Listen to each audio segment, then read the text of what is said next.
ፍቅረኛዬን እናቴ ባትወዳት ለወንዶች ነው። ለምን የወንድ ፍቅረኛ በክፉም ሆነ በደግ ቤተሰብን ከእንዲህ አይነት ነገር ማስወጣት አይቻልም። እናትን የማስተዋወቅ ጉዳይ የወንድ ፍቅረኛ ትልቅ ጉዳይ ነው።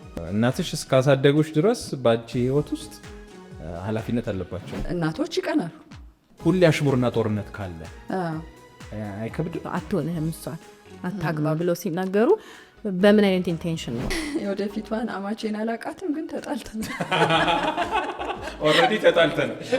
ከተጋቡም በኋላ ቢሆን የእናቶች ተጽዕኖ ከፍተኛ ነው። ትዳር ውስጥ ከተገባ በኋላ የሚመጡ ጣልቃ ገብነቶች አደገኛ ናቸው። አሁን ወደፊት ሚስት እኮ ሲያገባ ጥሎሽ ይሄዳል። ምልክ ወይ ነው ይዞ ይመጣል። ቤት አለቅም ነው መቼም እናቷ አሳድገዋለች፣ ጥሎ አይጥልም። አሁን እናቶች ጋር ምቾት አለ፣ የማንክደው ነገር አለ እንዴ። እኔም እኮ እናቴ ጋር መሄድ እችላለሁ። ክብካቤው፣ ፍቅሩ፣ የገንዘብ ድጋፍ፣ ሌሎች ነገሮችን።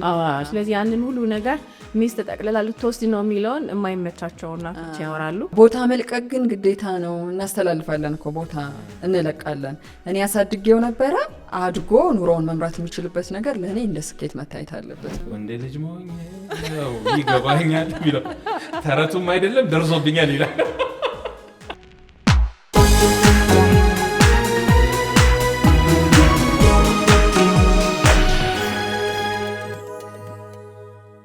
ሰላም ተመልካቾቻችን እንደምን አላችሁ? ላይፍ ሚዲያ ጀመረ። ዛሬ በላይፍ ሚዲያ የምናወራው ፍቅረኛዬን እናቴ ባትወዳት ለወንዶች ነው፣ ለሴቶች አይደለም።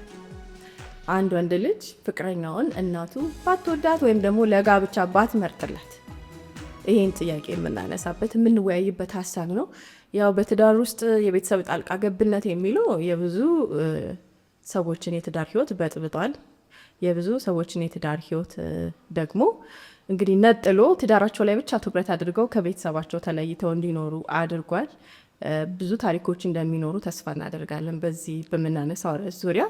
ለማንኛውም እስቲ እዚህ ጉዳይ እናወራበት። ለምን የወንድ ፍቅረኛ ብሎ የሚያነጣጥር ጥያቄ ያለ ይመስለኛል።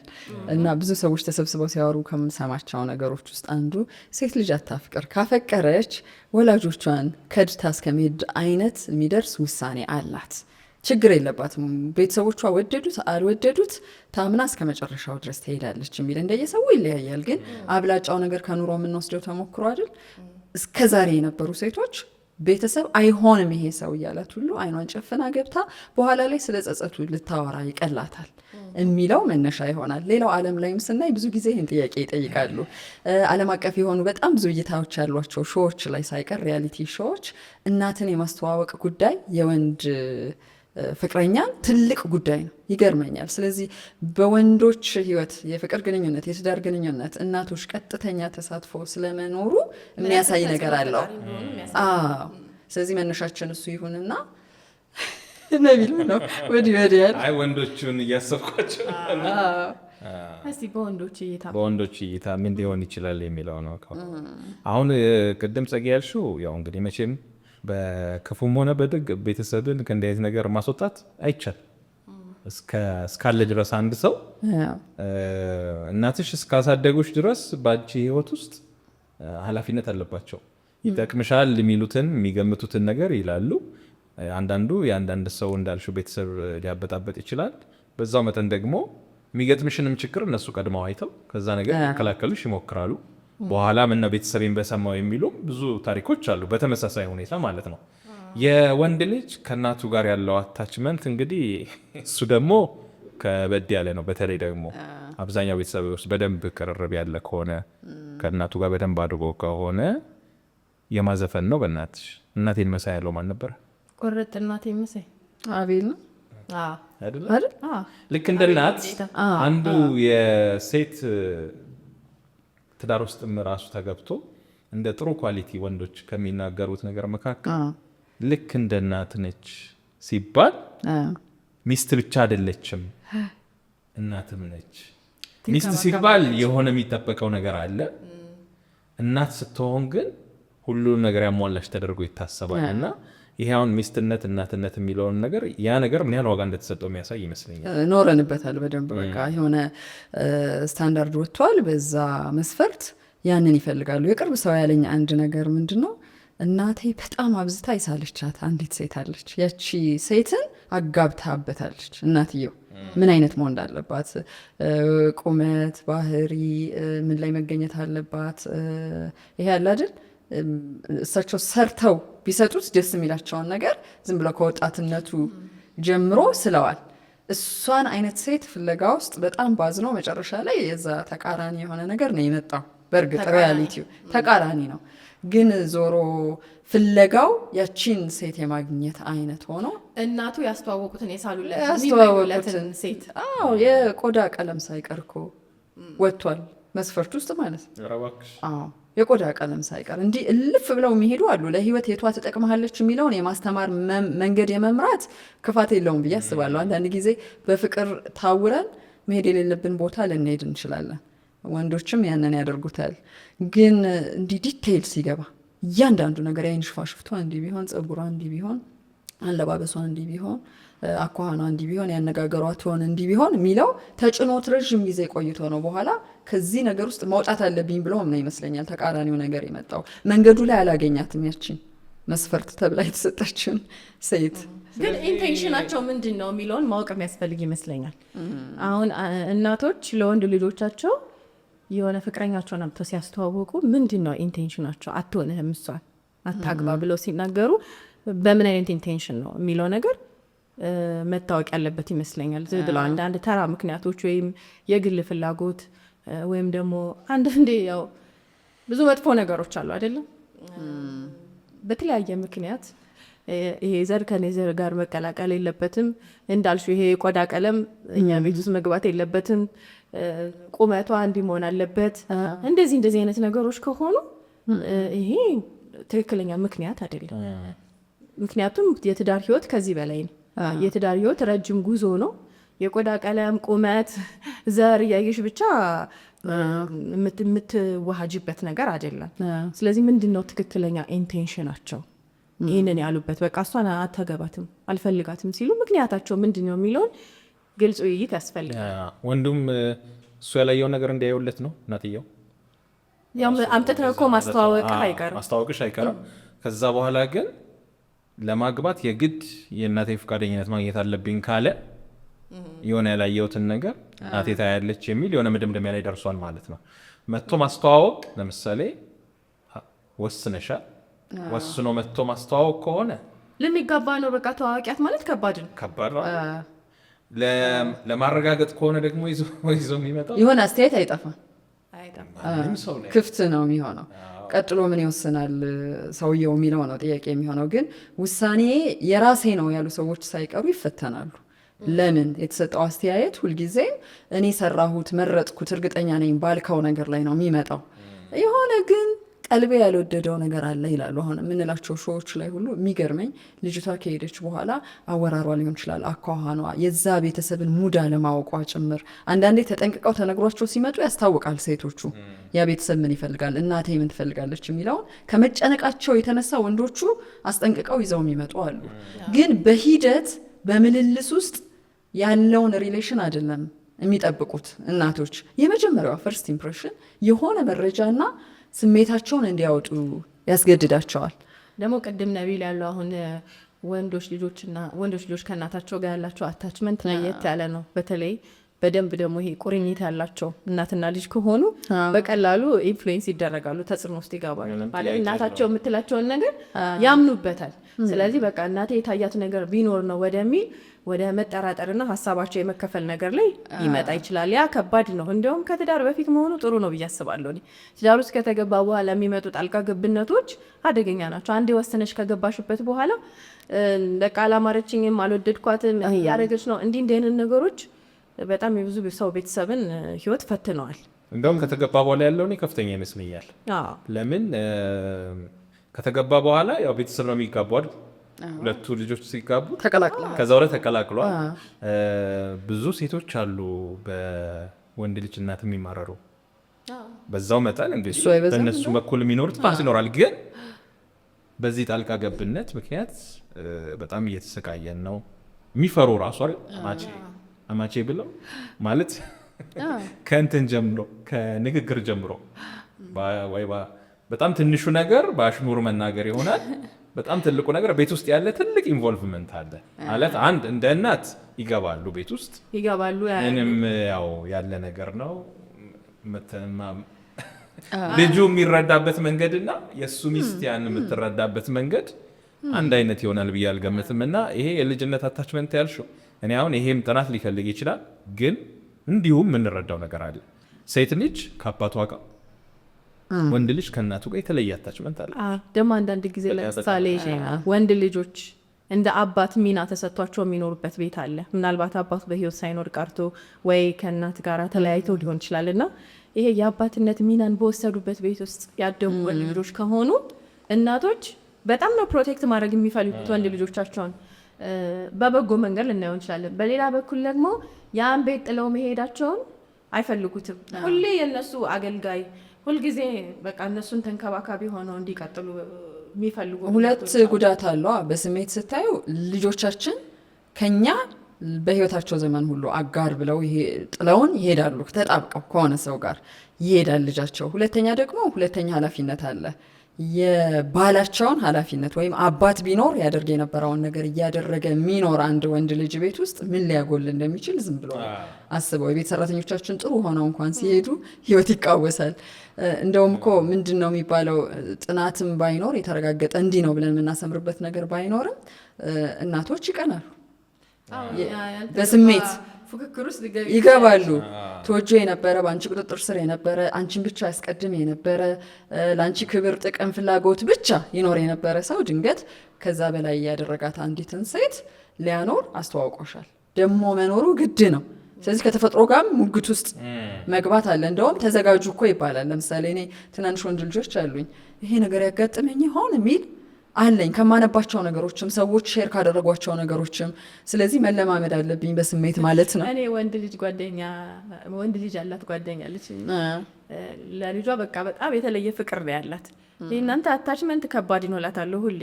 አሁን ወደፊት ሚስት እኮ ሲያገባ ጥሎሽ ይሄዳል። ምልኮ ይዞ ይመጣላ ቤት ትመጣለች። እዚህ ነው ያልኩት አለቅም ነው። አሁን እንግዲህ እሷ የዛችን ልጅ ህይወት ማሰብ ነው። ከዛ በኋላ በጣም ባለሙያ ናት ምናምን። ለልጇ የምትሰራው ምግብ ዲሽን ራሱ ለምዷል። በቃ ሌላ ሴት የምትሰራለትን ምግብ ሊበላ አይችልም እሱ። እንደዛ ሁሉ ነው የምላትና በቃ ትመጣለች፣ ከኛ ጋር ትኖራለች። ወዶ ነው እኔ የፈለግኳትን ነው የሚያገባው። እንደዚህ አይነት ሁሉ በቀልም አድርጋ ትናገራች እና እስከዛ ድረስ ሊደርስ ይችላል። ይሄ በጣም ጥብቅ የሆነ ቁርኝት ያላት። አሁን ቅድም ያልነው ደግሞ ቤት ውስጥ የሚወስዱት ሪስፖንሲቢሊቲ፣ ይሄ የአባትነት ሚና የተሰጣቸው ወንድ ልጆች ከሆኑ በጣም ከባድ ይሆናል። እንዲሁ ብዙ ነገር ይቋረጣል። እሱ ሲወጣ የሚቋረጡ ነገሮች አስቤዛ አራጊ ነው። አስበው ማህበራዊ ህይወት አብሮ የሚሄድ ነው፣ የሚወጣ ነው። በቃ ብዙ ነገሮችን እንደ ልጅ ሳይሆን እንዳባወራ ነው እዛ ቤት ውስጥ የተሰጠው ሚና። በሌላ መልኩ ደግሞ እንደ ቅድመ ጥንቃቄም አድርገን እናስበዋለን። ሰዎች ከዚህ በኋላ ያላቸውን ህይወት ከነኛ ሰዎች ጋር ሊኖሩ ነው የሚለው ሀሳብ ራሱ እኮ አስደንጋጭ ነው።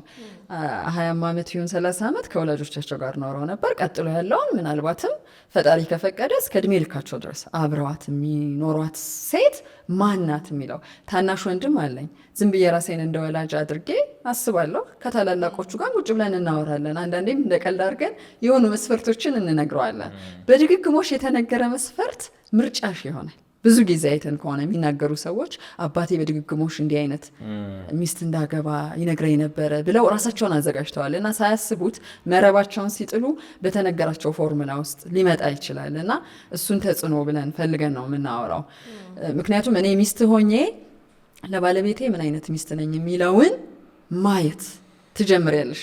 እንደዛ አይነት ሴት ልትሆን ትችላለች የምትመጣው ወይስ እንደው ዝም ብሎ ለቅጽበታዊ ስሜት ብቻ አፈፍ ያደረጋት ሴት ናት ህይወቱን የምትዘውረው የሚለው ያስጨንቀናል እንደ ወላጅ። አሁን እናቶኜ ገና ይሄን አላረጋገጥኩም። እናት ለምሳሌ ስለ ልጄ ሳስብ የምታገባውን ባል በተመለከተ ደጋግሜ መናገር አለብኝ የምላቸው ነገሮች አሉ። ዝም ብዬ አሁን ነፍስ ማወቅ ስትጀምር ፍቅረኛዋን የምትይዘውን ፍቅረኛ በተመለከተ የምታገባውን ባል በተመለከተ የምናገረው ነገር ይኖረኛል ብዬ አስባለሁ።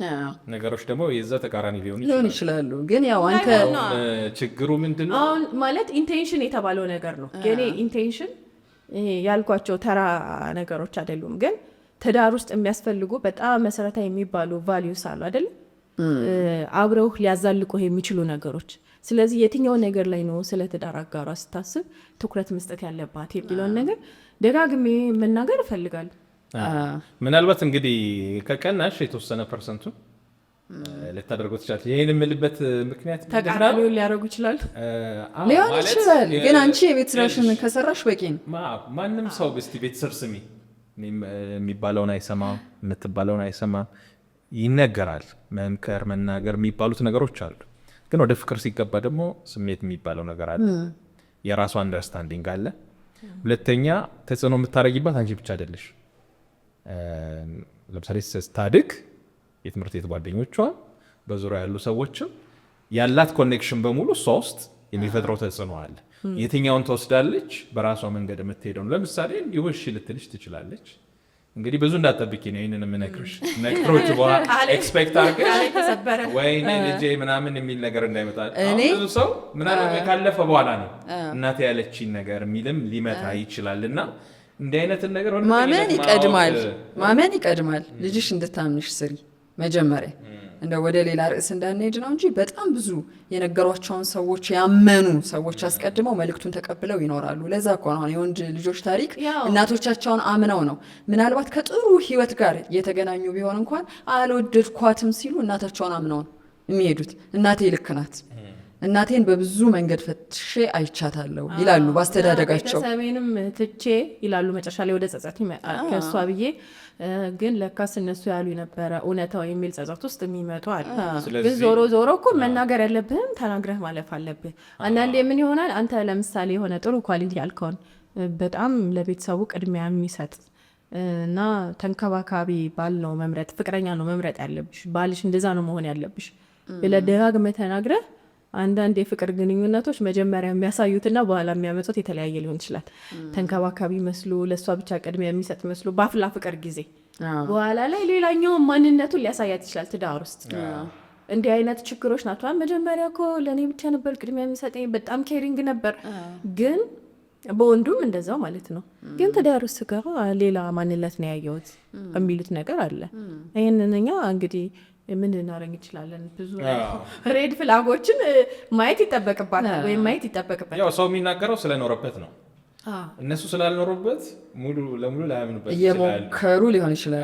ወሬውን ነው ምሳሌ። አሁን የእኛ ታላቆች ስለኛ የነገሩን ነገር አለ፣ ግን ሞክረን ያየነው ነገር ነው የበለጠ ያስተማረን። ስለዚህ ግን ከገባሽ እንዳልሽ እኮ ጥሩ ነው መናገሩ፣ ግን ይዛል። በትዳር ይሆን ሙከራ አንመክርም አይደለም። ሞክረሽ የምልሽ ምን ልበሽ፣ አሁን ቅድም ቲጂ ያልሽዋለች ለምሳሌ ካመነች ሴት ልጅ ለስህተት እድል የምትሰጠው ከወጣችና ከኖረችበት በኋላ ከገባችበት በኋላ ያ ፈተና ሲያጋጥማት እናቴ የነገረችኝ ነገር ልክ ነበር ብላ መልሳ ልትጸጸት መልሳ ብዙ ነገር ልታስብ ትችላለች። ይሄ ታሪክ የገጠማቸው በጣም ብዙ ሰዎች አሉ ብዬ ገምታለሁ። የወንዱ ላይ ግን እኔ አሁን ለሴቶችም እንደ ጥያቄ የምናቀርበው ከተጋቡም በኋላ ቢሆን የእናቶች ተጽዕኖ ከፍተኛ ነው። ወንዱ አግብቶም ቢሆን በተለይ የእናቱ ልጅ የሚባል ወንድ ከሆነ በጣም በከፍተኛ ደረጃ ምንድን ነው የሚሰማል? ሴቶቹ የሚሰማቸውን እንደው እግረ መንገድ ቢነው ቤቱ የኔ ነው ብላችሁ ይሰማችኋል ወይስ ያው በቃ ከቤተሰቡ አንድ አባል ሆኖ የመቀጠል አለ አይደለም? ለምሳሌ የሚስትነትና አንቺ የምትፈልጊውን ነገር የማድረግ ስሜት ነው የሚሰማሽ ወይስ ደግሞ በቃ ቤት ውስጥ አለሽ ሚስት ነሽ፣ ነገር ግን በነገሮች ሁሉ ወሳኝ አይደለሽም? ለምን ብዙ ነገር ውስጥ ነው አይደል የሚገባው። ምክንያቱም ሀያልነታችንን ሉዓላዊነታችንን ማስከበር እንፈልጋለን። እኛ በገነባ ነው አዲስ ቤት ውስጥ ግንኙነት ውስጥ ታስረክባለህ እኮ። እኔ ልጆቼ አድገው ያው ቲዮሪውን ነው ማረው ብያቸዋለሁ። አሁን እርግጠኛ አይደለሁም። አሁን አንቺ እንደ ሞደርን እናት ትራዲሽናል የሆኑት እናቶች ግን ቀደም ያሉት ልጆቻቸው በቃ በእነሱ ቁጥጥር ስር ያሉ ናቸው። አስተዳደጋቸውን ያውቃሉ። የሚበሉትን የሚጠጡትን ብዙ ነገሩን አውቀዋለሁ የሚል ስሜት አለ። ስለዚህ ለልጄ እኔ ነኝ የምመርጥለት፣ እኔ የመረጥኩለትም ነው ትክክል ሊሆን የሚችለው የሚል እምነት አላቸው። ቦታ መልቀቅ ግን ግዴታ ነው። እናስተላልፋለን እኮ ቦታ እንለቃለን። እኔ ያሳድጌው ነበረ አድጎ ኑሮውን መምራት የሚችልበት ነገር ለእኔ እንደ ስኬት መታየት አለበት። ብንችል ደጋፊ፣ ባንችል ደግሞ የሚሆነውን የምንመለከት መሆን አለብን ነው። ግን በሌላ መንገድ ደግሞ እኔው በወጣትነታችን ተወዳጅ ተመራጭና ይሁንታን ያገኘች ፍቅረኛ መባልን እንደ ስኬት እናየዋለን ሴቶች። ለምሳሌ ላስተዋወቅሽ ነው ከእናቴ ጋር ብሎ ቢለኝ የመጀመሪያው ቀን ተዋወቀን፣ እንደው ቱቱቱ ወድጄሻለሁ፣ እንደው ያዝለቀላችሁ፣ እንደው በቃ ሁሉ ነገርሽ ነው የማረከኝ ቢሉ እናት ስኬት ምንም አይዋሽም። መወደድ ደስ ይላል እኮ እናትን ባትሆን ሌላ መንደርተኛውም እህት ወንድሞቹም ቢወዱ ደስ ይላል። ምክንያቱም የመረጥከው ነገር ተቀባይነት አለው ከሚለው ስሜት ስለሚጀምር። ቢያጠቁሩ ዞር ቢሉ ቸል ቢሉ ምኑን ይዞብን መጣ ብለው ተጠቃቅሰው አሽሙር ቢጀምሩ ጦርነቱ ጀመረ። የመጀመሪያው ቀን ነው እሳቸው አውቃለሁ። የመጀመሪያው ቀን ትዝ ይለኛል። ማረሳው ነገር አይቻለሁ አይናቸው ውስጥ የሚሉ ኮሚስቶች አሉ። መሄድ አልነበረብኝም አንተም እሳቸውን ነበር ያመንከው የሚል ብዙ ጦርነቶችን እንሰማለን። አንዳንድ ሴቶች የማይሆን ነገር ውስጥ ሊገቡ ይችላሉ አይደለም?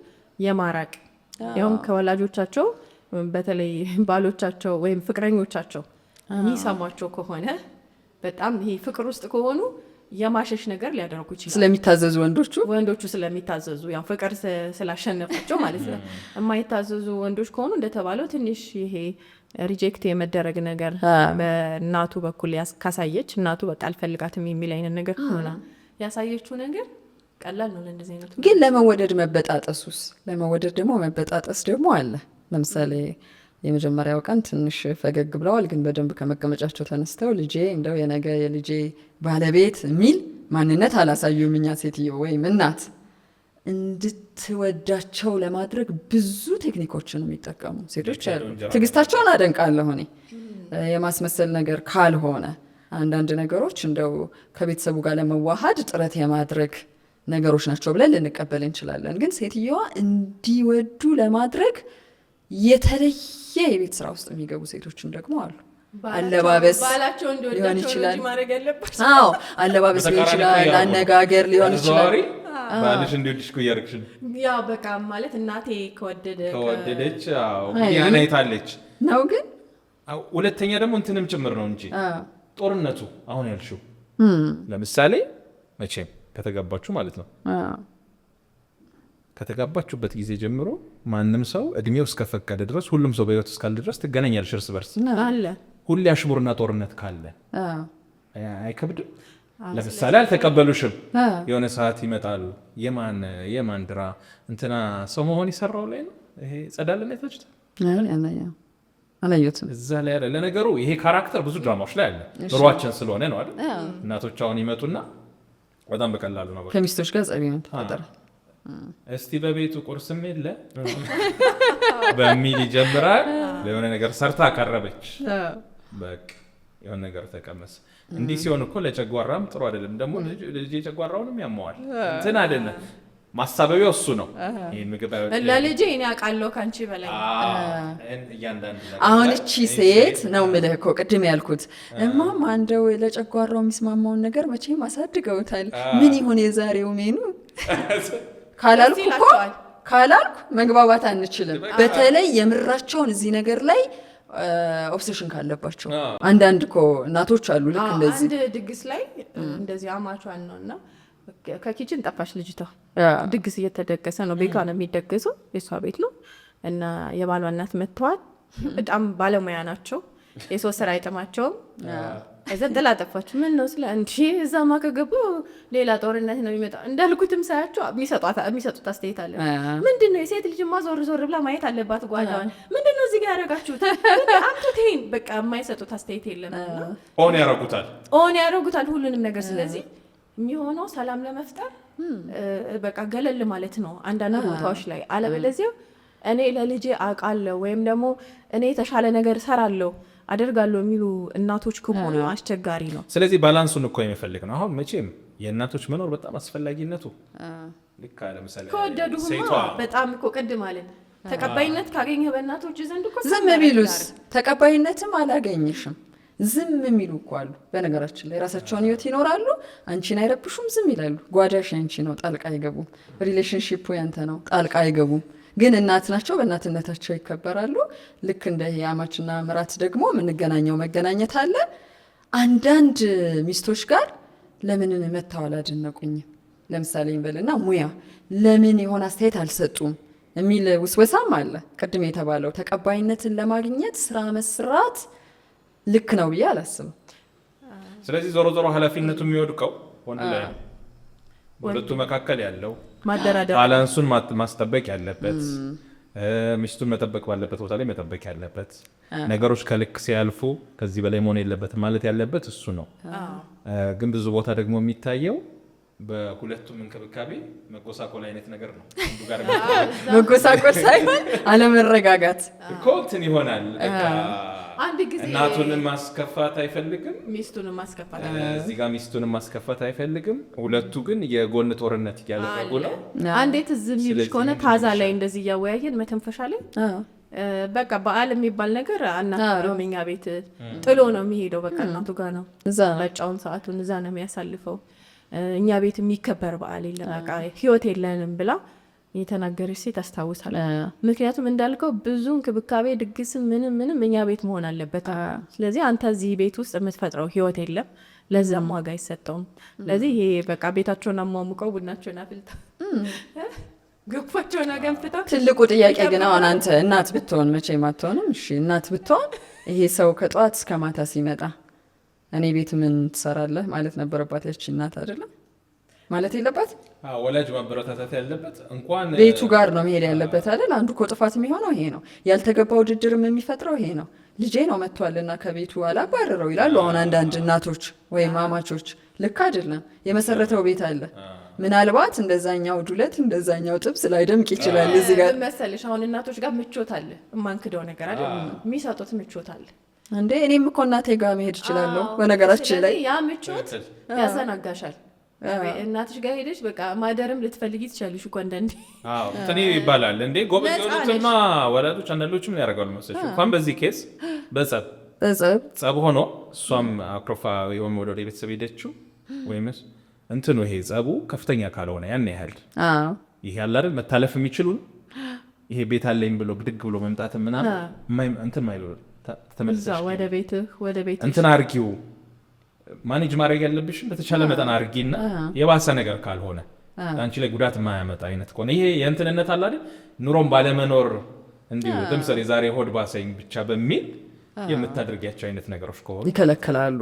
ይከለክላሉ። ረፍረፊ ይባላል እና እናቶች ያው ልጄ ነው አልጨክንም ነው ቤት አለ ግን ኢንቮልቭመንቱ ብዙ አይነት ነው።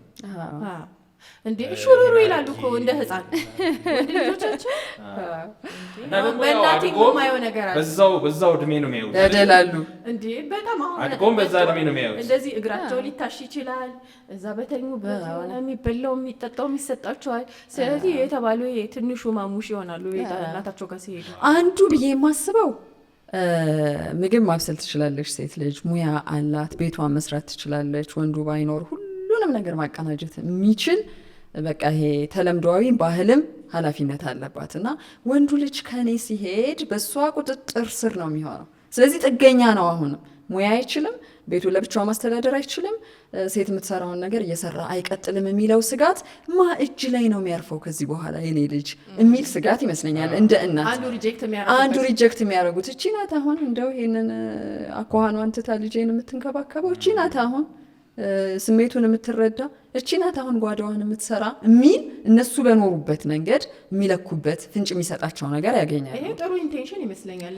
ግን እሺ ይሄን ኢንቴንሽንም ሙያ ያለው ወንድ እኮ ቢፈጠር አይሰጉም ነበር። በነገራችን ላይ በደንብ ማብሰል የሚችል ቢሆን ማብሰሉ ብቻ እኮ አይደለም፣ ሌላውም የቤት ማኔጅመንት ላይ በቃ ለምሳሌ አሁን አንድ እናት ያሉት ሚስት ትንሽ ስንፍና አለባት እና እሱ ነው በጣም የሚለፋው የሚሯሯጠው። ምንም ነገር የምታግዝ ሴት አይደለችም። ያው ከሱ ነው የምጠብቀው። እንደ ሮጥ ሮጥ ብላ እኮ ብታግዘው ኖሮ እንደዚህ ብክና አይልም ነበረ። በቃ መቀመጥ ነው መተኛት ነው፣ ይሄ ብቻ ነው ስራዋ። ምንም ልጄን እያገዘችው አይደለም፣ ወደኋላ አስቀረችብኝ ልጄ እና እሷ ብትሯሯጥ ለማገዝ ብትሞክር ኖሮ ህይወታቸው ጥሩ ይሆናል ነው የእሳቸው አስተያየት። መጀመሪያ ላይ ግን ይህንን ያወቁበት ምንም ነገር የለም። ምናልባት አውቀው ቢሆኑ ኖሮ አይ የምታገዝህን ሚስት ነው ማግባት ያለብህ፣ ስራዋ ምንድን ነው ምን እያደረገች ነው ያለችው? አሁን እንዲህ አይነት ጥያቄ ጠይቃሉ። በተመሳሳይ እህት ናት። በእርግጥ ያው እንደ እናትም አይነት ሚና ያላት እና ወንድሟ ሊያስተዋውቃት ማናት አሁን አብረህ ያለችው ወይ አለችኝ ፍቅረኛ እና ለምን አምጥታ ታስተዋውቀኝ? ማይን ያላስተዋውቅሽም። ምክንያቱም የሆነ ነገር ካልሻት ተይ ይጎዳብሻለሁ እህቴ ሞራሌ ይነካል። የቱን ባህሪ ያውቃል። ልጅ በቃ የሆነ ነገር ብላ እኔም ወይ እሷን አምኜ እሷን አስተያየት ሰምቼ ከተውኩኝ ይጎዳለሁ ነው የእሱ አባባል። ስለዚህ ይቅርብሽ በቃ ላስተዋውቅሽ፣ ሰርፕራይዝ አድርግሻለሁ በኋላ ስንጋባ። ምንድን ነበር ያንቺ ፍላጎት ብዬ ጠየኳት። ለምንድን ነው እንደዛ ያልሽው ስላት፣ አይ የምታግዘው ሴት ነው ማግባት ያለበት፣ ትንሽ ደግሞ የተማረች መሆን አለባት፣ ምክንያቱም ልጆቹን ማስጠናት አለባት። የለም በቃ በትምህርታቸው በኩል በደንብ የምታግዝ መሆን አለባት። እሱም ሰርቶ ይመጣል፣ ግን ደግሞ የተማሪች ሴት እንድትሆን እፈልጋለሁ። ስራ የምትሰራም ብትሆን ደግሞ የሆነ ተማሪች መሆኗን እፈልጋለሁ አለች። አይ በቃ እንግዲህ ስራ የምትሰራ ሴት ከሆነች ቢያንስ በዛ ማመጨት ከቻለች ይተጋገዛሉ። ያን ነገር ለማየት ሞክሪ፣ ስለ እሷ ስለምትሰራው ስራ ምናምን ለማረጋገጥ ሞክሪ ነው ያልኩት። እና እንደዚህ አይነት ፍላጎት ያላቸው እህቶችም እናቶችም አሉ በወንድ ልጆች ላይ። ስለዚህ ማስተካከል የተደረገባቸው ቤቶችም ይኖራሉ ማለት ነው። ለምሳሌ ከሴቷም ስንፍና ኖሮ ማለት የሴቷ ቤት ቢሆንም ግን በጣም ቸልተኛ ሆና አሁን የተባለውን አይነት ችግር እያደረሰች እንደሆነ ሴንስ ሲያደርጉ ያን ነገር ለማስተካከል የሚሞክሩ አሉ። ለምሳሌ አንዳንዴ አይናችን አንድ አይነት አይደለም። ወንድ ልጅ የሚያይበትና ሴት ልጅ ነገሮችን የምታይበት አይደለም። የሆነ እያንዳንዱ ነገር ላይ የወንዱ ትኩረትና የሴቱ ትኩረት የተለያየ ሊሆን ይችላል እና አንዳንዴ እናቶች ያንን ነገር ላይ ነው የሚገቡት በብዛት። የሴት ትኩረት ይኖራል ብለው የሚገምቱበት ቦታ ላይ ያን ጉድለት የማየት ባህሪ። እኔ አሁን አንዲት እናት ምን ብለውኛል፣ በእድሜ ትልቅ የሆኑ እናት ናቸው። ለምሳሌ የሆነ የሚጨስ ነገር እንኳን ሳጨስ ቤት ውስጥ የሚጨሰውን ጠረን ማውቋ ክራይቴሪያ ያለው ገብተሃል። የሆነ ስጦ ምናምን ቢኖር ቅመማ ቅመም ቢኖር ሄዳ የፈለገ ትዘንጥ የፈለገ ሲኦቱሁን እንደው ምንድነው ያደረሰ ስንት ሆነ ምኑ ከምኑ ጋር ተቀላቀለ የሚል ዲስከሽን እንዲያከብሯት ያደርጋቸዋል። ይህን ሳይዋሹ ነው የነገሩኝ። አንዳንድ ጊዜ ልክ እንደዚህ ደግሞ ልንፈልግ እንችላለን። ቅድም የተባለው ቤትን የማስተዳደር ጥበብ ይሄ ነው ብለው ለረዥም ዓመት ኖረዋል እነሱ። አይ ይሄ ሙያ ባይኖራትም እኮ ሌላው ነገር ላይ ደግሞ ጥሩ ንቃት ያለው ትርፋማ የሚያደርጋት ነገር ካለ ማኔጅ ማድረግ ይችላሉ። ፍቅር ብቻ የሚለውን ሚዛን ላይ ያመጡት ምንም ጥያቄ የለውም። ይሄ ለሴቶችም ይሰራል። ከማጋ ነው እየኖርሽ ያለሽው፣ ትዳር ልትመሰርቺ የፈለግሽው ተብያለሁ እኮ ነው። ሴትም ሆኜ ነው የምልህ። በቃ የሆነ ሰውዬ መጥቶ ስለወደድኩት ይዞ ሊሄድ ነው አይደለም። የሆኑ መስፈርቶች አሉ። ቤተሰቦች የፈልጓቸው አይነበሩ። ሱሰኛ ነው፣ ሰካራ፣ ቤተሰቡን ማስተዳደር ይችላል ወይ፣ ይሰራል ወይ፣ ምንድን ነው የሚሰራው? አንዱ በቂ ነው። የሱስ ፓኬጅ ነው እኮ ይጠየቃል እንዴ። ጎረቤት እንኳን ይጠይቃል ማለት ነው። አሁን ሽማግሌ ሲላክ እኮ ወይም ፍቅረኛ ይዛለች ወደ ትዳር እየሄደች ነው ሲባል ጎረቤት እንኳን ይጠይቃል። ከማጋ ይሆን ጥሩ ሰው አጋጥሞት ይሆን ይባላል። የጥሩ ሰው ማንነት መስፈርት ስላለው ነው አይደል? ኮሚኒቲ ያ ማለት ሊንክ እኮ ነው። አሁን ሽማግሌዎቹ ኖረዋል። ሲኖሩ ያሳለፏቸው ነገሮች አሉ። ኑሮ ምን ማለት እንደሆነ አይተዋል። ወልዶ ማሳደግ ምን ማለት እንደሆነ አይተዋል። ቻሌንጅ የሚባለውን ነገር አይተዋል። ያቺ ልጅ ልታገባ ስትል እነሱ ያዩትን ገና አላየችም። ስለዚህ ሚስ የምታደርጋቸው ነገሮች አሉ። በቃ አንቺ እንትን ውስጥ የማይገቡ ለምሳሌ ፍቅር ብቻ ብለሽ ግምት ውስጥ የማታስገቢያቸው ነገሮች ይኖራል።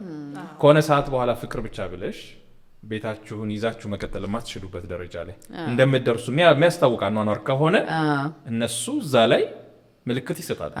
ይሄ ነገር እንዲህ ሊያጋጥመው ይችላል ይላል። ከዛ ግን ያን ነገር አንቺ የምትሽ ይመስልሻል፣ ስትገቢበት ግን ፈተና ከባድ ሊሆን ይችላልና አሁን የሁለት እንዴት ነው አሁን እኔ የሚስትንና የእናትን ሳይ የሆነ የሁለት ዘመን ነገሮች ቻሌንጅ ነው ማየው በብዛት እናቶች የሁለት ዘመን ቻሌንጅ ብቻ ሳይሆን ኮንፍሊክት ኦፍ ኢንተረስትም አለበት አይደለ? ይሄ የጥቅም ግጭቶችም ይደሳሉ። ያ የጥቅም ግጭት እንደተባለው ነው። በቃ ልጅ ከቤት ሄዷል፣ ለእናቱ የሚያደርጋቸው ነገሮች አሉ፣ እንክብካቤው፣ ፍቅሩ፣ የገንዘብ ድጋፍ፣ ሌሎች ነገሮች። ስለዚህ ያንን ሁሉ ነገር ሚስት ጠቅልላ ልትወስድ ነው የሚለውን የማይመቻቸው እናቶች ያወራሉ። ያንን አለመመቸት ደግሞ ለምሳሌ አሁን እሱ በጣም ትልቅ ገቢ የሚያመነጭ ወንድ ቢሆን ወንድ ልጃቸው እና እሷ ምንም ነገር ሳይኖራት ከሆነ የምታገባ ገንዘቡ ፈልጋ ነው የመጣችው ልጄን ፈልጋ የሚለውን ጥበቃ ያደርጋሉ። ከዛ ደግሞ ምንም ኢንቮልቭ ማድረግ የለባትም ብለውም እኮ ሊያስቡ ይችላሉ። በቃ እሱ ያፈራው ሀብት ነው አርፋ ነው መኖር ያለባት፣ እሱ እያስተዳደራት ወሳኝ መሆን የለባትም እሱ ባፈራው ሀብት ላይ የሚል እስከዛ ድረስ ጣልቃ ይኖራሉ። ከዛ በኋላ መከታተል እሱ ለምሳሌ ሰውነቱ ከሆነ ጊዜ በኋላ ከከሳ አንተ ልጅ ምግብ እየሰጠችው አይደለም፣ እየተጋጠ ነው፣ በሀሳብ እንቅልፍ እያጣ ነው፣ እሷ እያማረባት ነው ሊመጣ ነው በኋላ። ከዛ ውጪ ከቤተሰቡም ለየችው የሚባል ነገር ይሰማል። ከእንትና ያለችው ቤተሰብ እንዳያገኝ ያደረገ። ሌላ ግን ሴቶች ጋር ያለው ችግር ብዬ የምለው ለመተዋወቅ ሲሄዱ መተዋወቁን የሆነ ውድድር አድርገህ ማሸነፊያ መንገድ እናደርገዋለን። አስተዋወቀኝ ይባልና አስተዋውቆ ጥሩ ስሜት ካልተሰማቸው እስቲ ማን እንደሚመርጥ ያለው አይነት፣ ጥሩ ስሜት ደግሞ ከተሰማቸው በቃ ተወድጃለሁ አይነት መረጋጋት ይኖራል። ቤተሰቦቹ እኮ ወደውሽ ማለት ነው፣ እሱ ላይ ወድሽ ይችላል። እሱ ነው እኮ የምለው። ሌላ ደግሞ ከወላጆች ጋር በተለይ ከእናቶች ጋር ሮማንቲክ ነገሩ ምንም ዋጋ የለው። በነገራችን ላይ ለምሳሌ እኔ ከባለቤቴ ጋር መጀመሪያ ላይ አስተዋወቀኝ ሲሄድ የማደርገው ሮማንቲክ ነገር እንደውም ነገሩን የሚያጦዝ ነው።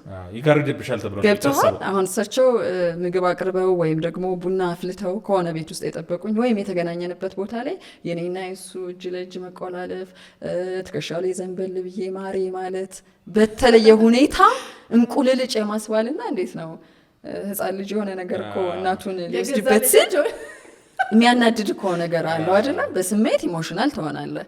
እሱን ልናሳይ አይደለም ምንተዋወቀው። እሱንማ ጨርሰን ነው ፍቅሩን ይዘን ነው እንጂ ዲስፕሌይ ልናደርግ አይደለም የምንሄደው። ነገሮች ብዙ እናቶች አይመቻቸው። ይልቅ በቃ ቡናውን ሲሰጡ ስለ ቡናው ኮንተንት ብታወራ ይመሰጣሉ። ጠላ ቀድተው ከሆነ ስለ ጠላው ኮንተንት ብታወራ የሚገርም ምላሽ አላቸው። የሚገርመኝም ነገር እሱ ነው እንዳልከው የትውልድ ጋፕ አለ።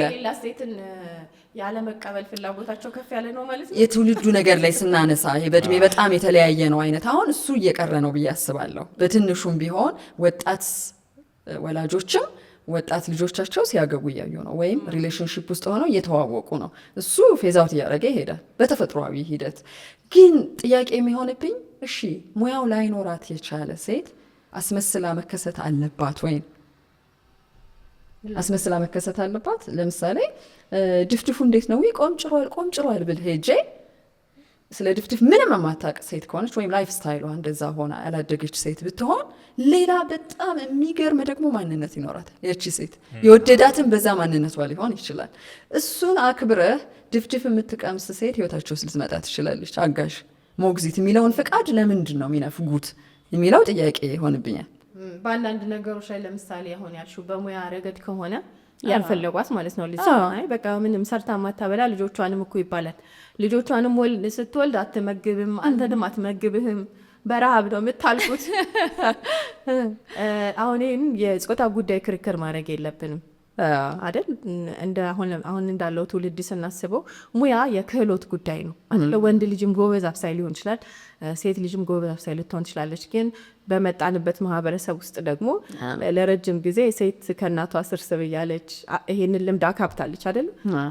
ሙያ ሴት ልጅም ሆና ማትችላለች። በቃ ካላስተማሯት በምን ታውቃለች? እናቷ ስትሰራ ካላየች ወይም ደግሞ የምግብ ዝግጅት ካልተማረች እንዴት ነው ልታቀም ይችላል? የሙያ ጉዳይ የማብሰል ጉዳይ የሴትና የወንድ ድርሻ ነው ብዬ አላስብም። የክህሎት ጉዳይ ነው፣ የሚጠቅመን ነገር ነው። አብስለን ብንመገብ ማንም ላይ ጥገኛ አንሆንም። ነገ ሰራተኛ ቢሄድ ሚስት ባትኖር ቤት ወንዶችም ቢሆኑ በቀላሉ ህይወታቸውን መኖር እንዲችሉ የሚያደርግ ነው። ሴቷም እንደዛው ህይወቷን የምታቀልበት ነው የሚሆነው እንጂ ይሄ ትልቅ የጾታ ዲቪዥን አድርገን እንከራከርበታለን። ብዙ ጊዜ የሴቶች አንዱ የጋብቻ መስፈርት ተደርጎ ለረጅም ጊዜ እንጀራ ትጋግራለች፣ ዶሮ ትሰራለች፣ ጠጅ ትጠጣለች፣ ጠላ ትጠምቃለች እየተባለ እንደ አንድ የትዳር መስፈርት ውድቅ ማድረጊያና ተቀባይነት ማግኛ ሆኖ ቆይቷል። ግን አሁን ያ ጊዜ አይደለም። በቃ ሰዎች ማብሰል መቻላቸው ህይወታቸውን የሚያቀሉበት መንገድ ነው። እንደዛ ማለት ያለበት ወደዛ ነገር የመጣ ይመስላል። አንድ እሱ ነው። ሁለት የኮሚኒኬሽን ጉዳይ እናቶች የልጆቻቸውን ፍቅረኛ እንዲጠሉ ያደርጋቸው። የኮሚኒኬሽን ማለት እንዴት ነው ለመግባባት ሙከራ ያደረጉት? በቃ እዛ ጋር ቁጭ ብለዋል ቤት ውስጥ ወይም መዝናኛ ቦታ ሊያስተዋውቅ ሞክሯል እናትንና ፍቅረኛውን። ምን ተባባሉ መጀመሪያ ላይ? እሷ ያንን እንዴት ተረዳችሁ? የእሳቸውን ያነጋገር ዘዬዎች አሉ። አሽሙር ሳይሆን አሽሙር ከመሰላት ከባድ እሳቸውም ደግሞ መሞላቀቅ አሳይታ ሳይሆን መሞላቀቅ ከመሰላቸው ከባድ ነው። ፍትጊያው የሚጀምረው ልክ እዛ ጋር ሊሆን ይችላል። አለባበስ፣ የተነሳው ርዕሰ ጉዳይ፣ የሆኑ የትውልዱ መገለጫዎች አሉ። እሷ ስልኳን ይዛ 1-2 ብታይ ሊናደዱ ይችላሉ። የሆነ ስልክ ብታወራ ብዙ ነገር ይታያል። በጣም ብዙ ነገር እኔ አብረው የሚኖሩ ሰዎች ግን እንዴት ነው ላለው አንዳንዴ እንዴት አብረው እኮ የሚኖሩ አሉ እዛው ቤት ውስጥ 2 ጨጓራ ሰፋ ያለ ጫንቃ እሱ ኑሮልኝ ነው። እስቲ ኮሜንት ላይ የሚንገሩን አሁን ያልናቸው በጣም ከፍተኛ የትኩረት ፍለጋ ነገር አለ በሁለቱም በኩል አይደለም። እንደ ባል የሚጠበቅበት ነገር አለ፣ እዛ ጋር ደግሞ እንደ ልጅ መቼም እናቷ አሳድገዋለች ጥለው አይጥልም። የሚጠበቅበትን በራሱ የሚወስደው ግምት አለ። በዚህ በሁለቱ ነገሮች መካከል በተለይ አንድ ቤት መኖር በጣም ትልቅ አንድ ቤት፣ አንድ ሀብት፣ አንድ ውሳኔ እንደው ቦታው አንድ ባይሆን እንኳን የተለያዩ ነገሮች የጋራ የሚሆኑበት ግዴታ ሊመጣ ይችላል ህይወት ውስጥ። ለምሳሌ የቤተሰቡ ቢዝነስ አለ፣ ትዳር ይዞ መጥቷል። ትዳር ውስጥ ያለችው ሴት በቀጥታ የምትዘዋዋሪም እነሱ በሚወስኑት ውሳኔ የምትበሳጭ ወይ የምትደሰት ወይ ጥርስ የምትነክስ ወይም ደግሞ እንደ ቤተሰብ ቆጥራ ግንኙነቱን የምትቀጥል ልትኖር ትችላለች። የብዙ ነገር ንክኪ ይዞ ይመጣል። ኢንዲፔንደንስ እንደ የሰዎቹ ብዬ ነው አሁን የማስበው። አብዛኛው ሰው ከአማቾቹ እና ምራቶቹ ጋር አንድ ላይ መኖር አይደለም ሰፈር ራሱ አንድ ላይ ባይሆን የሚመርጣለ። ስለዚህ አሁን ብለህ ብትጠይቅ ኧረ እነሱም በሩቁ ነው የሚል አይነት አስተያየት አለ። እኔ ሶሻል ሚዲያ ላይ ተጠይቆ እንደ ፈን ነገር ነው። እኔ የወደፊቷን አማቼን አላቃትም፣ ግን ኦልሬዲ ተጣልተናል። በቃ የምን መስማማትና ፍቅር ነው የምታወሩት አለች ማለት ነው። ያ ማለት ምንድነው? ለዘመናት ሲወርድ ሲዋረድ የተነገረን ነገር አማችና ምራት እንዲህ ናቸው ነው። የተከባበሩ ሰዎች ራሱ መከባበራቸውና ፍቅራቸውን ማውራት እስኪያፍሩ ድረስ እኔ እከባበራለሁ ከአማቼ ጋር ብዬ በለታይ እንጂ እስኪባልብኝ ድረስ ትሸማቀቂያለሽ። ገብቶሻል እንዴ? ተነጋግረን አናቅም፣ ጥሩና መጥፎ ነገር ተባብለን አናቅም። በቃ በሰላም እየኖርን ነው። እንደውም እንደ እናቴ አያት አለው። የእሱ እናት ማለት እናቴ ናት። ስንት ዓመት ነው ይሄ ትዳር ሁሉ ተጀምሯል። አሁን ሁለተኛው ነው። ቆይ 12ኛው ላይ ይሄን ምድግም ይመስሉሻል? አይነት አለ። ምንም አይነት ሰላማዊ ነገር አይኖራቸውም ተብሎ ተደምድሟል። አስቧል። በቃ ወይ ከኖርሽም ደንበኛ ጸባይ ነው ወይ አሽሙራለ የሆነች ፍትጊያ ትኖራለች፣ ወይም ደግሞ ነፃነት አይሰማሽም ሙሉ ለሙሉ የሆነ የሚያየኝ አካል አለ የሚል የሆነ ስሜት የለም ነገሮች ላይ እንደዛ እና እንትን እኔ የጾታም ነገር ይገርመኛል። ለምሳሌ ይሄ ነገር ወንድ ከሚስቱ እናት ጋር እንዲህ አይነት ነገር ወይ የሚስት እናትማ ሌላ እኮ ደግሞ ሌላ ነው እንትን አይደል? ሁለት በቃ እና ምንድነው ተፈጥሯዊ ነገር ነው። አሁን አንዳንዴ መቼም አሁን እዚህ ላይ አይወራም ይባል ግን ፍሮይድ እና የሚያወራቸው ነገሮች ነበሩ አድሎ። ያ ማለት አታችመንታችን ለምሳሌ አይደል ወንዱ ልጅ እናቱ ላይ ያለው አታችመንት ከፍተኛ ነው። ኢቭን ለምሳሌ አባትና እናት እንኳን ቢጣሉ እናቱን ዲፌንድ ለማድረግ ነው በጣም በከፍተኛ ካሪቻ እንትን ይያለው ትንሽ በትንሽነት እድሜ አይደለ ወንድ ልጅ ለምሳሌ እናቱ ልክ እንደ ሚስት አይነት እንደዛ አይት ይችላል። ሴት ልጅ አባቷን ልክ የለም ይሄ እንደ ፋዘር ፊገር ሳይሆን ይሄ ባል ላይ የምታሳየውን ቅናት እንደዛ አይነት ነገር ሊኖራት ይችላል። ኦፖዚት መሳሳብ ይኖራል የሚለው ነገር አለ። እንደተባለው በኑሯችንም ውስጥ ስናየው ተመሳሳይ ነው። በቃ ልክ ትዳር ከመሰረትክ በኋላ ምን አይነት ስሜት ይሰማሃል? አማችን ምራትን ለመሳሰሉ ግንኙነቶች ከዛ ውጭ የተባለው መጀመሪያው ከሌ ጋር ልኖር ነው ብለን አይደል እናስተዋውቀው። ላይኖሩ እኮ ይችላሉ።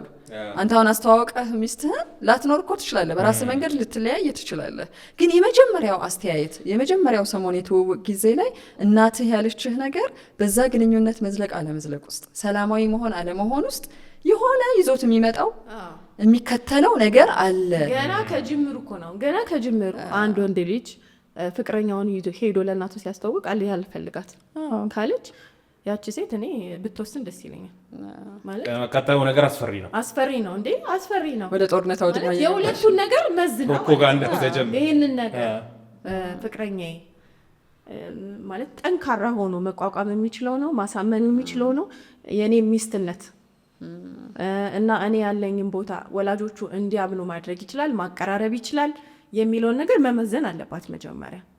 ይሄ ደግሞ ላይፍ ስታይል የሚወስነው ይመስለኛል። አሁን ውጪዎቹ ጋር ብታይ አለበለዚያ ምናልባት እንደ ሀገሩ ምናምን ቢለያይም መቼም ወይ በአመት አንዴ አንዴ በ5 ዓመት አንዴም ይሆናል የሚገናኙት፣ ወይ ደግሞ የሆነ ወሳኝ ነገር ላይ ሲሆን ይሆናል። እንትን ማህበራዊ ህይወቱ በጣም አነስተኛ ያለበት የኛ ሀገሩ ላይ እያንዳንዱ ህይወታቸው ተዳራው በየቀኑ እኮ ይደዋወላሉ። ከቻል ቤት በደንብ ይኬዳል። ኦልሬዲ በየቀኑ ከተደዋወልሽ እኮ ቢያንስ የሆነ ነገር ማውራት አለብሽ። ስታወሪ የቤት ጉዳይ አለ። ስለዚህ ኢንፎርሜሽኑ አለ ማለት ምን ይመጣል ቀጥሎ? ኢንቮልቭመንት አለ። በሰሙት ነገር ላይ ተነስተው ወይ አስተያየት ይሰጣሉ ወይ እኔ እንዲያደርጋሉ ይላሉ። ማህበራዊ ህይወት አለ፣ ትገናኛለህ። ምንም አማራጭ። ስለዚህ አሁን ያልሽው ነገር የበለጠ እንትን ሊል ይችላል። እንተዋወቅ ሲባልም እንደው በእግረ መንገድ ባይሆን ጥሩ ነው። የሆኑ ነገሮች መታሰብ አለባቸው። ወደ ቀጣዩ ግንኙነት የምንሄድበት የእኛን ግንኙነት የሚያውቁ ሰዎች እየሰፉ ነው። እናት ብቻ ሳትሆን ነው በሚል እሳቤ ነው አሁን እየተዋወቅን ያለ ነው ወይስ በቃ አለች የሆነች ልጅ ወይ አንጥቼ ርፍ በይ ታውቂያታለሽ አይነት ነው? ምክንያቱም ቀጥሎ ያለውን አስተያየት ቅድም እንዳልሹ በቃ ባላስተዋውቅሽ ይሻላል አንቺ የምትየው ነገር ሊጎዳን ይችላል አለ። ልክ ነው ብዬ ነው የማስበው። ምክንያቱም የፍቅረኛውን ማንነት ያውቃል፣ የእህቱንም ማንነት ያውቃል። ድንገት የሚሰጡ አስተያየቶችና ከባድ ነገሮችን መቋቋም የሚችል ማንነት እንደሌለው ደግሞ ያውቃል። እንዴት ነው አንድል የሚያደርገው የሚለው ላይ እርግጠኛ እስኪሆን ድረስ ጊዜ መግዛት ይሻለዋል። እውነቱን ነው። አለበለዚያ ምን ይሆናል እኮ በፍቅር ክንፍ ብለህ ገና በ3 ወር ወይም በ1 ወር ግንኙነት እናቴን ነው ማስተዋወቅሽ በቃ ብለህ ልጇን አንጠልጥለህ ይዘህ ብትሄድ የፍቅረኛህም ሞራል ይሰበራል። እናትህ ጨርቅ ጥለው ሊያብዱ ይደርሳሉ። አንተ ሳታስበው ከሁለቱም የበለጠ ድምጥማጥ ይጠፋል። የነከሌ ቤተሰብ ልጅ ነው እንዴ ጭራሽ የምታገባው ብለው ቤተሰብ ሁሉ የሚያዩ እናቶች አሉ። ጭራሽ ከዛ ቤተሰብ ጋር ሊቀላቀለኝ በጣም አስቸጋሪ ነው። የምልሽ ዋነኛም ግፊት ከእናት ነው ያለው እንድታገቢ ትኩረት አለ። በዛው መጠን ደግሞ ማነችን ራሳቸውን ነገር ዳስጋቲም ይቆጥራሉ። ጋብቻውን ለማጽደቅ የሚፈልጉ እናቶች አሉ። በጣም ነፃነት የሚሰጡም እናቶች እንዳሉ ሆነው ማለት ነው። አንተ ከተስማማችሁ ከተዋደዳችሁ ይሁን እኔ ምንም ችግር የለውም ብለው ይሄ አቋም ያላቸው እናቶች አሉ። ግን ጣልቃ መግባት የሚፈልጉ እናቶች በቃ እኔ አልፈለግኳትም፣ አልወደድኳትም፣ ቤተሰቧን ጨምሮ የልጅቷን ባህሪ ጨምሮ በቃ እሷ ሚስት አትሆንህም ይሄ ከተባለች አንድ ሴት ከዛ በኋላ ምንድን ነው መሆን ያለበት? ችግሩ እኮ አትሰማውም እሷ። ይሄንን ቃል በቃል አይናገሩም አበሻ ወንዶች ደግሞ እናቴ እንዲህ ብላሻለች አይሉ። አልወደደችም እንዳልነው ነው ቅድም አንዳንድ ምልክቶችን ካየሽ ግን ምንድን ነው እንደዚህ አይነት ነገር ደስ አላልኳቸውም እንዲ አልወደዱኝ መሸናበል አያስፈልግም። በጣም ግልጽ ውይይት የሚያስፈልግ ይመስለኛል ከጅምሩ። ምክንያቱም በኋላ ትዳር ውስጥ ሰው ከገባ በኋላ አደገኛ ነገሮችን እጋፈጣሉ ቢል እየተወሳሰበ ነው የሚሄደው። ኢንቨስት ያረኩበት ፍቅር ከሆነ ግን በጣም ያስከፋል። በእርግጥ እናቱ አልወደደችኝም ብዬ መራቅ በእውነት ኢንቨስት ባደረግሽበት ነገር ከሆነ ቁጭ ብለው በግልጽ መነጋገር አለባቸው። እሱም ከእናቱ ጋር በተለይ ከእናቱ ጋር ለምን ኢንቴንሽናቸውን ማወቅ። ከዛ ደግሞ ኢንቴንሽን ያልወደድሻት ለምንድን ነው ሲባል ይሄን ነው አለባበሷን ነው ሙያዋን ነው አነጋገሯን ነው ስትመጣ እንደው ቀልቧን ነው ሌላው ቢቀር መቅጠን መወፈሯን ነው የሚለውን እኮ ላይናገሩ ይችላሉ። አንዱ ደግሞ ከባድ ነገር ዝም ኩርፍ ሊሉ ይችላሉ። በቃ ደስ ሲላቸው ደግሞ የሚሆኑትን ነው የሚያጡት። የሚገርም ምክንያታዊ ያልሆነ ጥላቻማ ይሄ አንዱ ደግሞ መጥፎ ባድ ኢንቴንሽን። ስለዚህ እያንዳንዱ ይሄ ነገር በሙሉ ከታሰበ ደግሞ ትዳር የሚባልም ላይኖር ነው። የሳሉት ነገር አለ ገባ በጭንቅላታቸው ይሄ አንተ የምትፈልገውን ነገር ለምሳሌ ኤአይ ጥሩ ቴክኖሎጂ ሆኗል አይደል? የምንፈልገውን አይነት መልክ፣ ድምፅ፣ አለባበስ ማድረግ ይቻላል። ሰውን እንደዛ ማድረግ አይቻልም። ልጃቸው የት ቦታ ምን እንደገጠመው መንገዱ ላይ ነው መቼም የሚያገኛት ያችን ሴት። ብዙ ነገር አሳልፈዋል ይነስም ይብዛም። እሱን እያሳደጉ የሚሄዱበት መንገድ ላይ ነው እናትየው የሚመጡት መሀል ላይ። አደገኛ የሚሆነው ለምሳሌ በቃ አልወደድሻትም እኛ የራሳችን ህይወት እንኖራለን ብለው አኩርፈው የሚሄዱ ጥንዶች አሉ። ያኮርፋሉ ቤተሰባቸውን። በቃ ምን አገባቸው በእኛ ህይወት ይላሉ። ይሄ ነገር አደገኛ ነው። እነዛ ሰዎች ቤት ውስጥ ችግር ሲፈጠር ምንም ችግሩ እኮ ከእናቱ መጥላት ጋር ላይገናኝ ይችላል። ወይም ትዳሩን አክሴፕት ከማድረግ ትይዣለሽ በቃ ምክንያት የሚያደርጉት ድሮም እናቴ ስትለኝ አለመስማቴን ነው ይመጣል። ስለዚህ ይሄ ድፍንፍን አድርጎ በቃ እናንተ ካልተመለከታችሁ እኛ የራሳችን ህይወት ይመለከተናል ብሎ ጥሎ መሄድም ትክክል አይደለም። ይመለከታችኋል ወላጆቻችን፣ የኛ ትዳር የኛ ህይወት ሲመለከታቸው ግን በአግባቡ ይሁን ነው። ምክንያቱም አብረን እንኖራለን ከቤተሰቦቻችን ጋር፣ ሀዘንም ደስታም ያገናኘናል። ልጆችሽ እኮ የእሱ እናት አያት ናቸው አይደለም? ያንቺን ቤተሰቦች እንደዛው። ስለዚህ ይሄንን ፋሚሊ ትተሽን ሄድ ትክክል አይደለም። የራሳቸው ጉዳይ ብለሽ ጣልቃ ገብተዋል ብለሽ ድፍንፍን አድርገሽ የምትታየው ህይወት አይደለም። ጣልቃ አገባባቸውን ግን በአግባቡ እንዲያደርጉ ስራ መሰራት አለበት። በተቃራኒው ደግሞ በአባትስ አባትም ሴት ልጁ ላይ እንደዚህ ነው አይደል? ይጠይቃሉ በጣም። አሁን ለምሳሌ ሽምግልና ላይ በጣም አስቸጋሪ የሚባሉ አባቶች ናቸው። ሴት ልጅ ጉዳይ ማስጠንቀቂያው የነሱ አሁን እንትኑ ሴት ቅድም ያለው ነገር የለም። ስለዚህ አሁን እናት ወንድ ልጇ ላይ አባት ሴት ልጅ ላይ ኢንትረስት አለ፣ በጣም ከፍተኛ ፍላጎት አለ። ይሄ ሲሆን ኢሞሽን አለ። ስለዚህ ውሳኔያቸው አንዳንዴ ሁሌ ትክክል ላይ ሆነ ሚናቸውን ማረጋገጥ ይፈልጋሉ። ሎጂክ ላይኖረው ይችላል፣ ትንሽ ስሜትም አለው። ልክ ነው። ሚናቸው እኔ እናት ሆኜ በወንድ ልጄ ላይ ያለኝ ሚና አንዱ እኮ ማረጋገጥ ስለሚፈልጉም ነው አልፈው የሚሄዱት። አባቶችም ቅድም እንዳልከው እስከምን ድረስ ነው ተከላካይነት ለልጄ ለሴት ልጄ የሚለውን በወንዱ በኩል ሆነው የሚያውቁት ነገር ስላለ ይጋራሉ። በኑሮ ያካበቱት ልምድ አለ። ወንድ እኮ አንተ የምትረዳቸው ነገሮች ሴት ልጅ ትዳር ልትመሰረት የወንዱ ደግሞ ሌላ እኮ ጨዋታ ነው። ስንት ፊልሞች አሉ እኮ የሚያዝናኑ። እዚህ ላይ ድሮ እንደ ላይ ተሻቻለ ይሄ አማቹ ሊተዋወቅ ሄዶ መከራ እንዴ በቃ ከዛ በኋላ የሚቀርብለት ምክንያቱም ወንዱ ላይ ደግሞ የሚጠበቅበት ነገር አለ አይደል? አባትየው ያዋል በቃ በተለያየ ነገር እሱን ለመፈተን በየትኛው እንትኑ እንትን ነው በቃ እንትን ነው አጥሩ። አባትየው ትልቁ አጥር አስፈሪውም ከባዱም ነገር ማለት እሱ ያልሆነውን እንዲሆን ያደርጋል። ራሱ ያልሆነ ከባድ ነው። ዞሮ ያው የዚህ ሁሉ ተጽዕኖ ውጤት ነን። መቼም ልጆቼ መቼ ነው የሚያገቡት መሰላችሁ? እድሜውን ከሰጠኝ እነሱንም በጤና ካቆያቸው አሁን ያወራኋት ነገር እንዳትፈትነኝ። አለባበሷን እንዲያውን ነው የምፈልገው። ያለሽ ለምሳሌ ያኔ እንደዛ ያለሽ ነው በቃ በማፈልጊው አለባበስ ስታይል ሆነሽ ልጅ ይዞብሽ ቢመጣ ቤት የኔ ቆንጆ ሁሌ እንዲህ ነው የምትለብሰው የምትለብሰው። የዛኔ እኮ እንደዛ ሲሆን ዓመተ ምሕረቱን አስቢው። አዎ እሱን እኮ ነው የምልህ። ዓመተ ምሕረቱን ስታስቢው እሱን ነው እኮ ዝም ብሎ አሁን ሳይንሳዊ ባንሆን ራሱ የሆኑ የሚያግባቡን ነገሮች አሉ አይደል? ውይ ብለሽ ድንግጥ የሚያደርግሽ አለባበስ፣ ውይ ብለህ ድንግጥ የሚያደርግህ አኳኋን፣ ሌላው ቢቀር ሜካፕ ሊሆን ይችላል፣ አቀማመጧ አኳኋኗ ሊሆን ይችላል። እንዴ ሁሌ እንዲህ ነው እንጂ የምለው ምን እላለሁ? ድንገት እንዳይሆን እናንተ ጊዜ ኮንትኑ ቀረናል ይልሻል በተራው። እንደዛ ነው የሚሆነው። እንደው ደግሞ ስንት ለፍቼ ያገኘሁትን ነገር ልታጣጥይብኝ እንዳይሆን ብቻ ከባድ ነው። አስቡት በቃ አንቺ የማትጠብቂያቸውን የማትፈልጊያቸው ነገሮች ሆና ብታሳይሽ አክሴፕት ልታረጊያች። ከዛ አንድ የሚባል ነገር አለ አይደል? ሴት የላከው የሚባለው ለምን ይመስላችኋል? ወንድ በጣም የፍቅር ስሜት ውስጥ ካለ ማንንም አይሰማ ስለሚባል እኮ ነው። ወይኔ ጥላ አልፋ ያዘችው ይባላል። ሴትም ተወስናለች አይደል? እሱማ ቅድም ያለው መግቢያችን ላይ እኮ እሱ ነው። እሷ ሁሉን ነገር ጥላ ነው ገደል ትገባለች። ደግሞ ወንድ ልጅ ሞኝ ነው ፍቅር ከያዘው ፍቅሯን እቺ ስሜቷ ብቻ የስሜቷ ነገር ብቻ ገደል ትከተዋለች። ወንድ ልጅ ያቺ ስሜት ስታልፍ ነው አርቆ ይሄ ህይወቱን ምናምን ነገር ላያየው ይችላል። ነው ያቺ ያፍላ የፍቅር ስሜት ካለፈች በኋላ ማገናዘብ ሲጀምሩ ችግሩ የሚመጣው እንጂ ይሄ ባፍላ ፍቅር ውስጥ ከሆነ ምንም ነገር ላይታየው ይችላል። ማናት በፍቅር ያበረከከችው የሚለው ራሱ እንትና ስሜታቸውን ከፍ የሚያደርገው ይመስለኛል። በደንብ ተንከባክቤ ያሳደግኩትን ይሄንን ኩሩ ወንድ ይሄንን ለብዙ ነገር የምጠብቀው ማናት የጣለችው?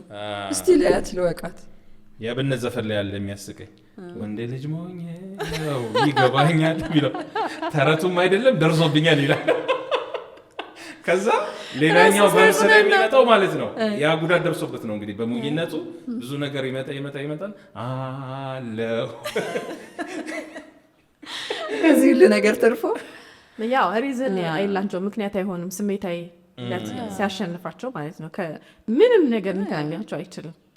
ያቺ ደግሞ የአፍላዋ የፍቅር ስሜት ነች። አሁን እቺ ናት። ስለዚህ ሴቶች ይባላል ወንዶች ላይ ያንን ስሜት ካለቀ በኋላ ነው ስለ ትዳር ማሰብ ያለባቸው። እርግጠኛ ነው እኔን ወደፊት ህይወት ያስበኛል የሚለው ያቺ አፍላ ፍቅር ጊዜ እኮ አላት አይደል? ለዛም ነው ሴት ልጅ ቤተሰቦቹን ላስተዋውቅ ብሎ ሲወስን እርግጠኛነት ይሰማታል። ይሄ በለብለብ የሚያስተዋውቁትን ለሿሿ አይደለም ምላችሁ። የእውነት ቤተሰቤን እናቴ ላስተዋውቅሽ እፈልጋለሁ ካለ ወንድ ልጅ እስካሁን በማቀው በሚገባኝ ነገር ለቀጣይ ህይወት እሱ አልፎ ሄዷል ማለት ነው። ዝግጁ ነው ማለት ነው። እንደ ማጭበርበሪያም ይጠቀሙበታል። እንደው ጥቂት ናቸው። በባህላችን ግን ብዙ ያኖረን እርግጠኛ ሳይሆን ወደ ሰፈሩ ሁሉ አቅጣጫ እንድታይ አይፈልግም። አይደለም ቤቱ አይደለም እናቱን ሊያስተዋውቅ ማለት ነው። እናቴ ጋር እንጀራ እየጋገረች ነው ያለኝ ልጅ ባለፈው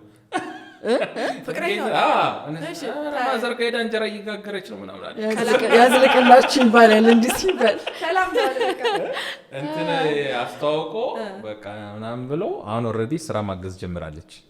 ስለዚህ በቃ አርፏል፣ ጸድቋል። አንደኛው ፍቅራችሁንም አልችለውም ጸባችሁንም አልችለውም የሚሉ ደግሞ ወንዶች አሉ። ፍቅራቸው ሲሆን እንዳልከው እንጀራ ይጋግራሉ አብረው፣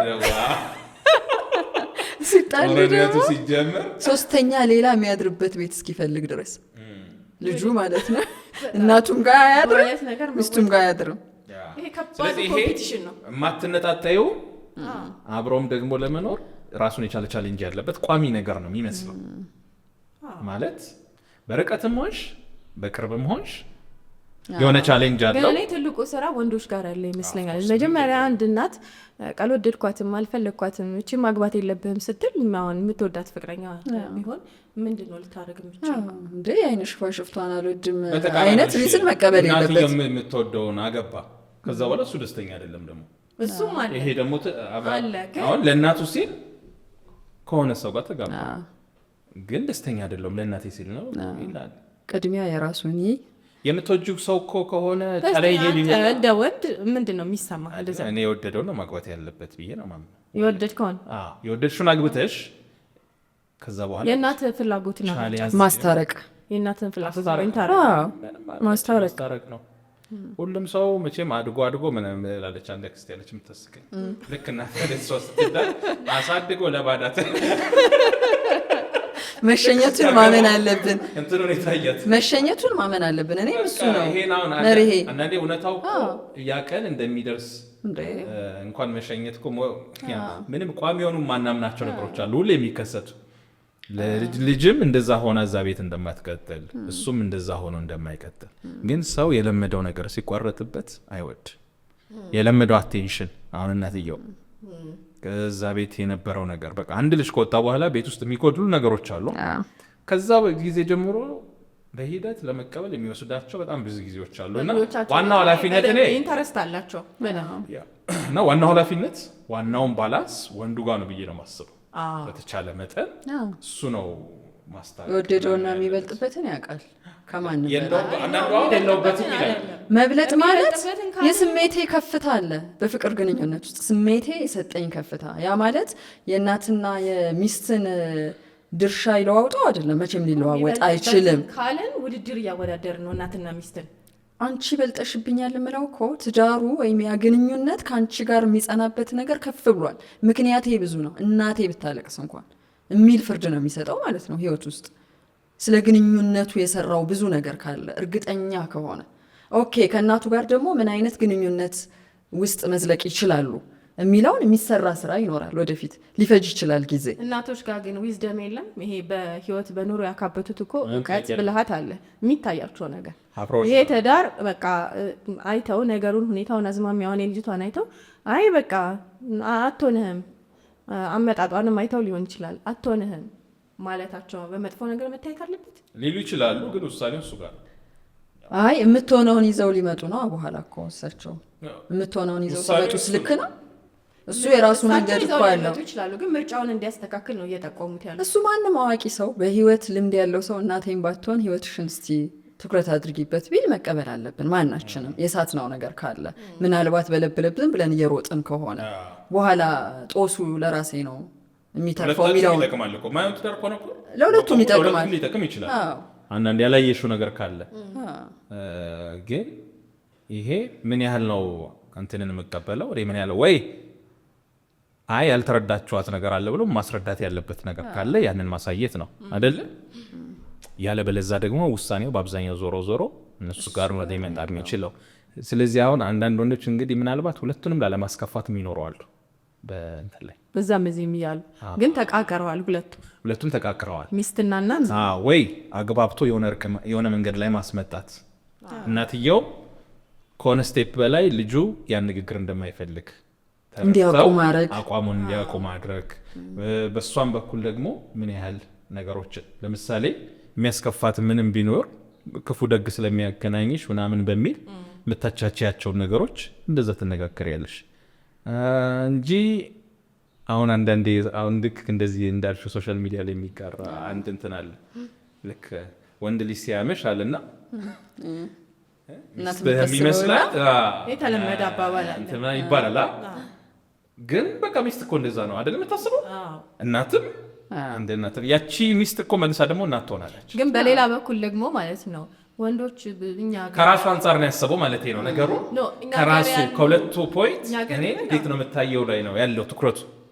የኛ ካልቸር የኛ ባህል ደግሞ ወንዶች ሚስታቸው እንደ እናትነት አይነት ገጸ ባህሪ ቢኖራት ይፈልጋሉ እና ጥሩ ሚስትንም በእናት ይገልጻሉ። አዎ አይደበላለቅም። ይደበላለቅ እኔ ኳሉን ስልሽ ቆሞ ሁለቱን ነገር ማግኘት ይፈልጋል ማለት ነው። ሚስቱም እንደ እናት እንድትሆንለት ትፈልጋለች። ስለኔ ሳመሽ ብሎ አሁን ከሷ አንጻር ነው ያየው፣ ከሚስቱ አንጻር ከናናቱ አንጻር ብቻ ሳይሆን ሁለቱ እኔን እንዴት ይመለከቱኛል ነው። ሲጀመር ሁለት ነገር ለምን ይነጻጸራል ነው።